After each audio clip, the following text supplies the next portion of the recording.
Hi everyone, it's Tommy, a1000facesProject. I'm a portrait photographer.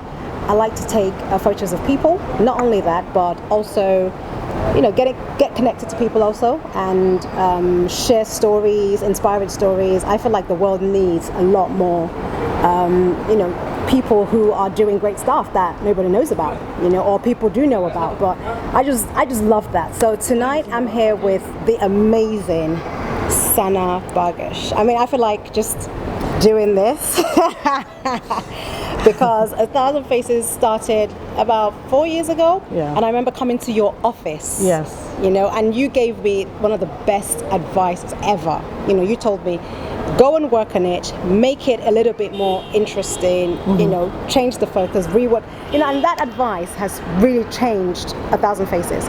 So I'm so happy to meet you again. And I know you're doing a lot in the UAE. So tell the viewers a little bit about who you are and what you do. Okay, so my name is Sana Bagersh, or Bagersh, you can say it both ways. For me, the one thing that I think makes me different maybe is the fact that I straddle so many cultures. I come from many different places.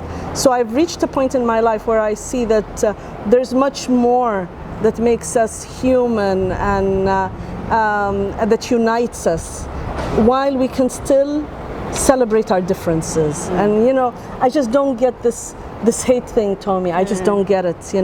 We should be in a place right now where we can understand each other, love each other, care for each other, and respect each other, because that just makes more sense. I mean, you know what I mean? So I think it's enough with the division, enough with the petty arguments, the labeling, the stereotypes. I think we really need to move on as a people, as humanity.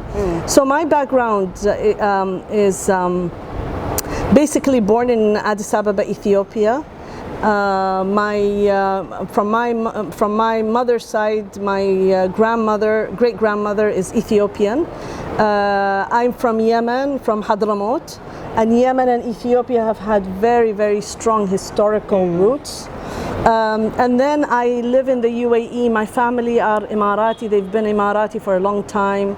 And my family are, all over the place. I'm a US citizen. Seattle, Washington is my home. Wow. So I just feel like, I love all of these places, and each of them is different, and each of them is special to me. And I just I've always wanted, Tommy, to bring people together. So one of the things that I did, I was a journalist, worked a lot in marketing communications and all of that. But then I noticed that there were certain things that I could do.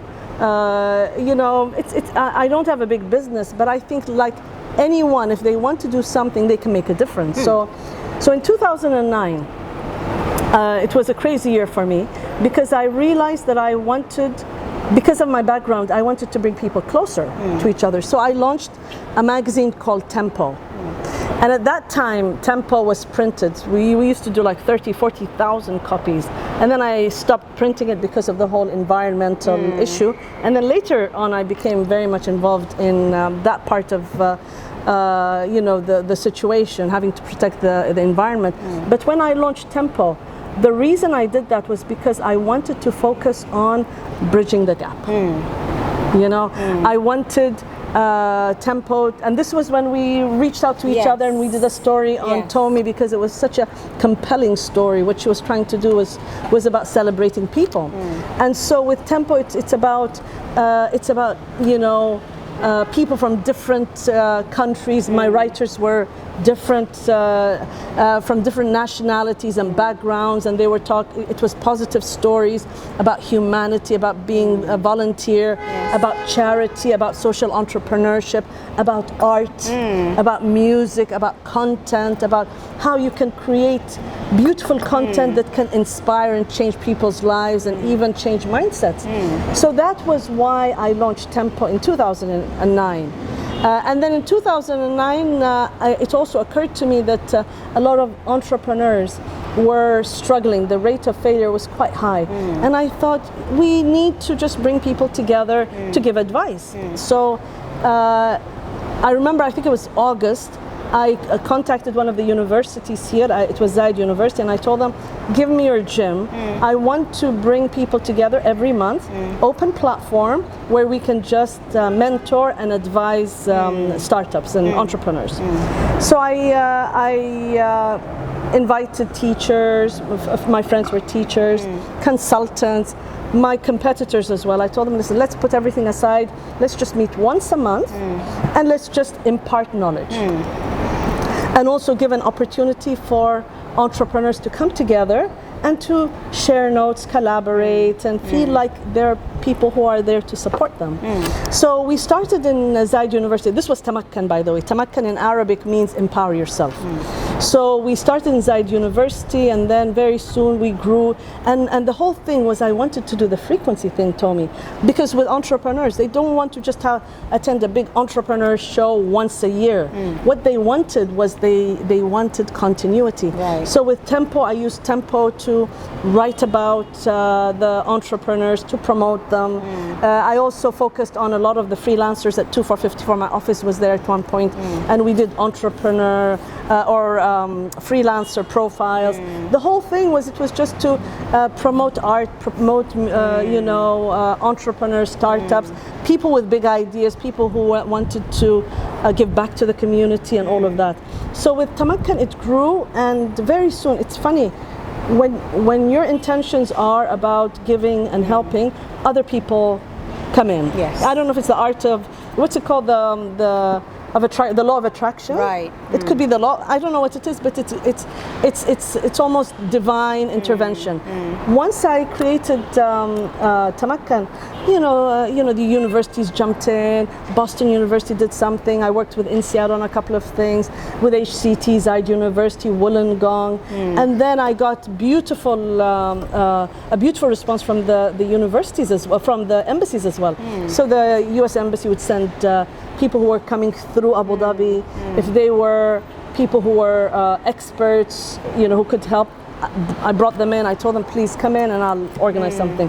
So in 2454 I took this really big space, which later on I had to move out of because the cost was just so high. But I took a space of about 320 square meters where I wanted to incubate, I wanted to accelerate, I wanted to create a space where if someone didn't have a space to do an art show because they had to pay for something, they could do it there for free, or just cover the cost of cleaning and something very nominal. And so I created that space, and I loved it, and I think a lot of people thrived in it. We had music there, we had music competitions. I don't know if you remember some of these. And the good thing was I was trying to do that in my office and then organize things in other places as well. We were in Ma'mura as well, and they had a beautiful space there as well. So we were just organizing Tamakkan, we were doing art, we were doing covering it with Tempo, and we created a community around this. And then at some point I launched something called AMP. AMP, right. Art, Music, Poetry. Right. Yeah, and with AMP, what we did was we told artists, you want to do something, you want to showcase your art, your music, spoken word, come in and we'll do it there. So I worked with Dorian as well. We did a festival, we did a couple of really, really nice initiatives, really cool programming. And we did things on, sustainability, on music, on strategy, on leadership, on civic engagement, things like that. So this is what we did. What I'm doing now is I'm trying to create more impact by working with government entities as well and sharing some of my ideas. So now I'm an innovation consultant. Wow. And I love my work with Abu Dhabi Municipality. They're really great, very progressive, open to ideas, and I think a lot of entities right now are very open. So I work with other government entities as well, and the whole idea is just to show them what is possible with innovation. Right. If you open up your spaces, your programs, the way you work to new ideas, you could honestly just change. You can upgrade your services, your engagement, your customer journeys, your offerings in terms of tourism and government services. So trying to shape that as well, try to do that. But I haven't lost my focus on entrepreneurs, because I really feel at the end of the day, Tommy, you have to empower entrepreneurs. Yes. So what I'm doing now is I'm also organizing short boot camps on things like branding and segmentation and positioning and digital marketing and how to set up an e-commerce site, how to, it's all the how-tos, and really taking it down to skill level, because that's what people need. They just want to know how to do things, and so I'm doing that as well. So just really trying to see how I can add value both to the entrepreneur and the startup ecosystem. I do a lot of speaking as well. I'm going to be talking at the startup event, moderating, and then I'm doing a few other events in Dubai and Abu Dhabi. And the whole idea is to just really spread the innovation virus, the creativity virus. And when you do that, you see what makes Abu Dhabi and the UAE so amazing is diversity. Right. People talk about Silicon Valley. No, guys, look here. Silicon Valley is very diverse. You have people from everywhere. Right. So much talent. But let's focus on what is here. It's organic, it's raw. There's a lot of talent. Even regionally, we can tap into all of these, areas, these resources, the talents, and just really create our own thing here without copying any other place in the world, And what I love is the fact that in Abu Dhabi, a lot of people don't know what's going on in Abu Dhabi.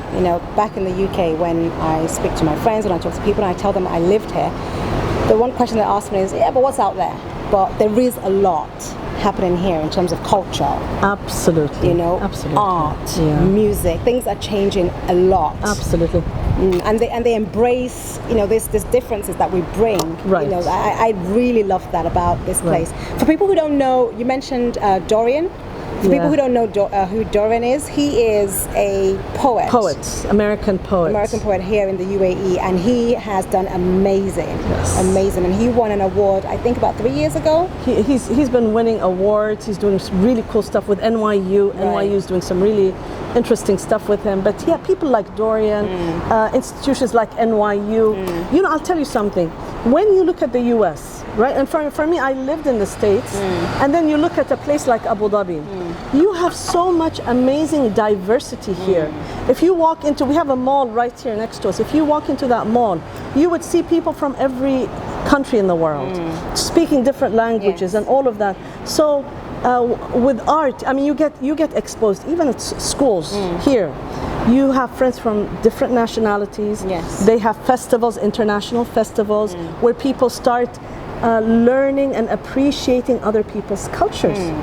Because the one way we can all start respecting each other is if we start knowing each other. Yes, exactly. You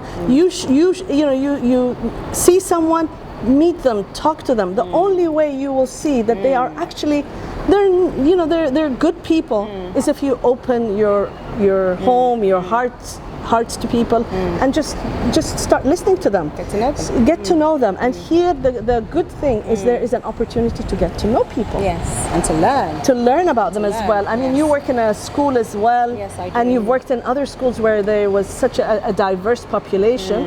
And especially when we start off our kids young, Tommy, get your kids involved in multicultural things young, just so they get away from these dumb assumptions and stupid stereotypes. We need to be more globalist in the way we look at things, more internationalist in the way we look at things. Definitely. Because it's such an exciting world if we just open ourselves to different experiences. Particularly right now. It's Black History Month in the UK, and I am all about Black achievement. I love what Black people are doing, both male and female at the moment. What advice would you give to young people? I have a passion for the youth. This is the best time to be a youth. Absolutely. They have everything on their fingertips. Oh, absolutely. What advice would you give youths out there? Okay. So for me, home is Ethiopia as well. I worked with a lot of kids from Ethiopia, African kids as well. And there's a special place in my heart for a lot of the African youth. Why? Because they feel like it could be hard. They feel like the barrier is harder for them. It might be. but don't let that stop you. Yes. Really, Tommy, don't let that stop you. And one of the things I'm going to tell you a secret, guys. When you see a lot of, you see a lot of kids, different nationalities, and the first thing you assume when you see some black kids, you think, oh, they're going to discriminate against me or whatever. A lot of times, people look at black kids and they say, they look so cool. Yes. You have the cool factor going for you. Yes. You really, honestly, Yes. Tommy, but you don't know it. A lot of times, you don't even know it, because you might go somewhere and you might think, oh, okay, they're going to look at me different, or they're not going to talk to me. But the way they look at you might be totally different. So you need to step out of that. You have to look at the world as a place that is full of opportunities. Yes. Just like there is for other people, there is opportunity for you. Yes. But you need to create your story, you need to build your narrative, you need to work hard for it. Very hard. You need to work hard, hard, you yes. know? And so it's about just recognizing that there is opportunity, and get away from, oh, I'm this and they're gonna treat me. Forget about that. If you're gonna wallow in that, you're not gonna move a step. Don't you think, Tommy? I think so. Yeah. You're not gonna Definitely. move a step, because you're gonna be always thinking, oh, you're gonna be thinking about the negative. Forget the negative. Look at it positively. Be brave. Be courageous. And honestly, just go out and go after what you want to do in life. Yes, that's from somebody who has achieved a lot and is inspiring people here in the UAE. So listen. Yeah. Honestly, thank you so much. You're so welcome. for And meeting up with I me. love working with young people. Yes, me because too. the world needs new ideas, guys. A lot of the stuff that we've seen, it's been tested, it's tried. We want you to come in with new ideas, Yes. raw ideas. Be disruptive, be courageous, and change the world. Change the world, because they're the leaders of tomorrow. Absolutely. They're the ones that are going to make things happen. Yeah. So thank you so much. You're so Thank welcome. you so much. How can people get in contact with you, or follow you, or read more about you, or get in contact with you? Social media is just really cool. I connect with a lot of people.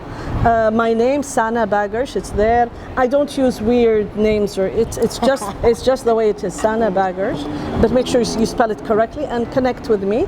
And Tommy, I want to really congratulate you. Thank you. Because Thank you so much. Tommy is someone who works very hard. She has a full-time job and she has so many things to do, and yet she takes time to do this very special thing. Thank you. Thank you so Congratulations. much. Thank you so much. You're so welcome. Continue to follow me. Go onto my website, www.a1000facesProject.com.